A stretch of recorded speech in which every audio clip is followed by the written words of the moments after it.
Guys മമ്മിയോട് വായി പറഞ്ഞിട്ട് പെടഞ്ഞൂത്തി പോകാൻ പോണതേ നമ്മുടെ 27-ാം തീയതി ഇറങ്ങണ എമ്പുരാന്റെ ടിക്കറ്റ് എടുക്കാനാട്ടാ. അങ്ങനെ ഫസ്റ്റ് ഡേ ഫസ്റ്റ് ഷോ കിട്ടാൻ വേണ്ടി പെടഞ്ഞൂത്തി പോണ രംഗാട്ട നിങ്ങൾ കാണണേ. ഏത് പെടനെ പെടാ. അങ്ങനെ നമ്മുടെ മെയിൻ ടാർഗറ്റ് എന്ന് വെച്ചാൽ രാഗ് അല്ലെങ്കിൽ ജോസ് ആയിരുന്നു. നമ്മുടെ തൃശ്ശൂർ റൗണ്ടില്ലേ രാഗും ജോസ് ആട്ടാ കട്ട് ചെയ്യാണ്ട് കൃത്യമായിട്ടുള്ള റേഷ്യോയില് പടം ഓടിക്കണേ. നമ്മളങ്ങനെ രാഗ് എത്തിയിട്ടാ അവിടെ കയറി വെക്കുമ്പോൾ ഒടുക്കത്തെ വരിയും ഒടുക്കത്തെ ആൾക്കാരും ജാതിച്ചു കൊടുത്തു അതിൻ്റെ ഉള്ളിൽ. അങ്ങനെ നമ്മൾ പെട്ടെന്നൊരു വരി കയറി നിന്നിട്ടാ. പെട്ടെന്നാണ് നമ്മളെ ചെക്കനെ കാണണേ. ചെക്കൻ്റെ അടുത്ത് ചെന്നപ്പോൾ ചെക്കൻ പറഞ്ഞു ഇനി ആകെ ബാക്കിയുള്ളത് 3 ടിക്കറ്റാ, ഇത്ര ആൾക്കാരുണ്ട്. അപ്പൊ നമ്മളത് കേട്ടാ പിന്നെ നമ്മളവിടെ നിൽക്കാനില്ല, നമ്മൾ വേഗം തെറിച്ചോടുന്നു. അതിനിടയിലേ ഒരു വിറ്റുണ്ടായിട്ടാ ഒരു മുതലുണ്ടല്ലോ ലൂസിഫറിനെ ടിക്കറ്റ് എടുത്ത് വന്നിട്ട് 26 നീ എമ്പുരാൻ കാണാൻ പോവാന്ന്. അതെന്ന സ്കീം എന്ന് വെച്ചാലേ നമ്മുടെ ലൂസിഫർ ഒന്ന് റീ റിലീസ് ഉണ്ടായിരുന്നു. അങ്ങനെ ഏകദേശം നമുക്ക് ടിക്കറ്റ് ഒന്നും കിട്ടില്ല എന്ന് മനസ്സിലായപ്പോൾ നമ്മൾ പതുക്കെ ഇറങ്ങിയിട്ടാ. എന്നാൽ നമ്മുടെ ശാരൻ വിളിച്ച് പറഞ്ഞപ്പോഴാണ് ആൾ ടിക്കറ്റ് ഒക്കെ സെറ്റ് ആക്കി വെച്ചിട്ടുണ്ട്, 3 പേർക്ക് ടിക്കറ്റ് സെറ്റ് ആണെന്ന് പറഞ്ഞു. അങ്ങനെ രാവിലെ തന്നെ റൗണ്ടോടെ 2 റൗണ്ടൊക്കെ അടിച്ച് ഹാപ്പി ആയിട്ട് നമ്മൾ പള്ളിവേലിക്ക് എത്തിയിട്ടാ. അങ്ങനെ നമ്മൾ ശാരൻ വെയിറ്റ് ചെയ്തിട്ടായിരുന്നു. ആള് ജിമ്മിൽ പോയിട്ട് മസിൽ പെരിപ്പിച്ചിട്ട് പറഞ്ഞേ.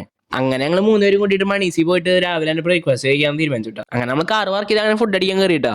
ഈ മണീസ് എന്ന് പറയുന്നത് ഒരു വിന്റേജ് സെറ്റപ്പ് കടയാട്ടാ, പക്ഷെ ഫുഡിന്റെ ടേസ്റ്റ് ഒക്കെ സെറ്റ് ആട്ടാ. അങ്ങനെ നമ്മൾ വണ്ടി എടുത്ത് വീട്ടിൽ തെറിയുള്ള പരിപാടി ആയിരുന്നുട്ടാ. അങ്ങനെ പോണോക്കെ ട്രെൻഡിങ് ആയിട്ടുള്ള ഇമ്രാനിലത്തെ പാട്ട് വെച്ചിട്ടാ ഞങ്ങൾ പോണേ. അങ്ങനെ ഞങ്ങൾ നല്ല ഭംഗിയുള്ള ഒരു ആകാശം കണ്ട് വീട്ടിൽ തെറിച്ചിട്ടാ. അപ്പോ ശുക്രിയാട്ടാ.